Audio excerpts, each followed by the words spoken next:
your prospects are friends of y'all. Now, it's no secret that rapport is necessary in sales, but that's kind of like saying that I should tune my guitar before I should play it. If you're a veteran in sales, rapport is just unconscious. It's easy. You just connect with people. You got the gift of gab. If you're a beginner, it's probably pretty important for you right now. You're focusing on it. You're doing cute little exercises, asking how the weather is and all that kind of stuff. And you're trying to identify like language patterns and things like that. If you're like me, you probably love personality assessments because they validate your perspective and they give you like new ways to self-identify. It's the same reason why granola girls love astrology. I love astrology too, but it's likely that you probably know like your Myers-Briggs, your DISC assessment, your Enneagram, Gene Keys, human design, blah, blah, blah, your sun sign, all those things. You probably haven't heard of the Big Five though. And if you have, cool. The Big Five is interesting. It's a personality assessment that is based on something called trait theory, and it basically measures 5 traits. So it's called openness, conscientiousness, extroversion, agreeableness, neuroticism. And they're all super interesting and important, but one stood out to me, and it's kind of stood out to me for years. I took this years ago, and I scored very high on agreeableness. And I was like, that's interesting. I've never even heard of that word, but I get it, right? I'm an easy to get along with guy, and I was in sales for already like 5-6 years. So I thought, that's a good thing. And the longer that I've done what I do, and the more salespeople I've met, and the more teams that I've managed, and the more calls that I've reviewed, I now despise overly agreeableness.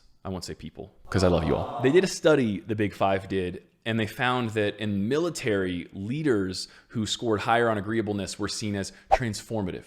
They were inspirational. They were servant leaders. And people who were more transactional or dominant were as inspirational. It's shocking. However, with every strength comes its weakness, because they did another study and they found that people who were more agreeable made less money. People who were more critical of information and opinions made more money. Why do you think that is? Know anybody like that? Because I bet you know a lot of people who are agreeable and go with the flow. And if you're in sales, it's probably you. It takes one to know one, right? I've met a lot of salespeople who are really quick to say yes, and then they don't follow through. And that's a problem. Now, I'm not saying we should don an alter ego and you should just unethically start pillaging the marketplace without empathy and forcing people to bend to your will, because you probably can't, but you shouldn't try either. There is, however, something that we can learn from those people who are willing to do what others won't. After all, life's about balance. And especially if you've grown up fawning and people pleasing and, dare I say, becoming a doormat. There are good reasons why we do this as children. We do it to feel safe. We do it to be seen or feel validated. But as adults in a hard world, and in particular in sales, this behavior is damaging. And so where does this come up in sales calls? Well, you may think that it comes up in close. It needs to be addressed in the close, and we need to objection handle and argue and all this kind of stuff. And that's true to a degree. It doesn't have to be that way. And where it comes up earlier and actually more often is in discovery, in problem identification. I call this diagnosing. And it also comes up when we subscribe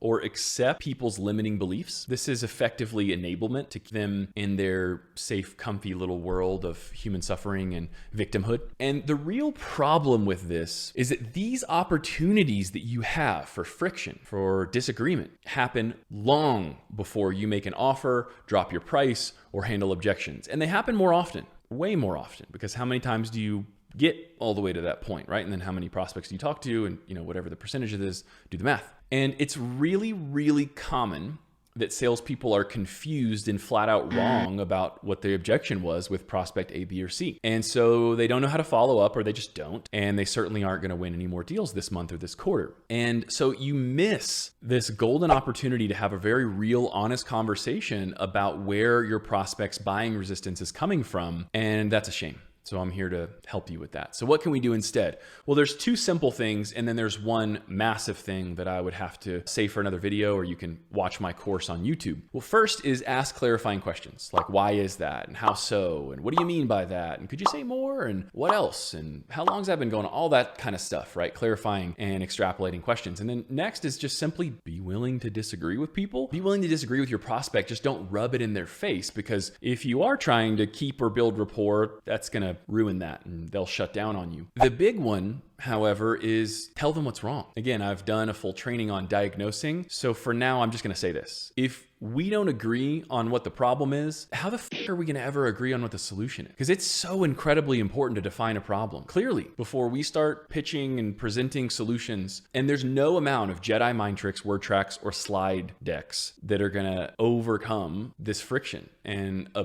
true disagreement, or misalignment, I'll rather say. And it's kind of funny how being less agreeable in the beginning doing is going to help us be in alignment and agree in the end. You want to know something about your more sophisticated prospects? The prospects and clients you actually want, the ones that'll pay in full for your product or service, they would rather you disagree with them and educate them than let them go on thinking that they're right, only for them to actually be wrong in the grand scheme of things. Executives and business owners are surrounded by yes men and women, and that ultimately can delude their decision making, and it can put their entire company at risk. It's why so many of you are looking for masterminds and coaches, coaching programs, because your environment dictates your reality. So if you're in sales, be the one that was willing to tell them the hard truth and prioritize being a respected expert over a well-liked fool. I hope that this inspires you to have the hard conversation today and get what you want out of life. Happy selling.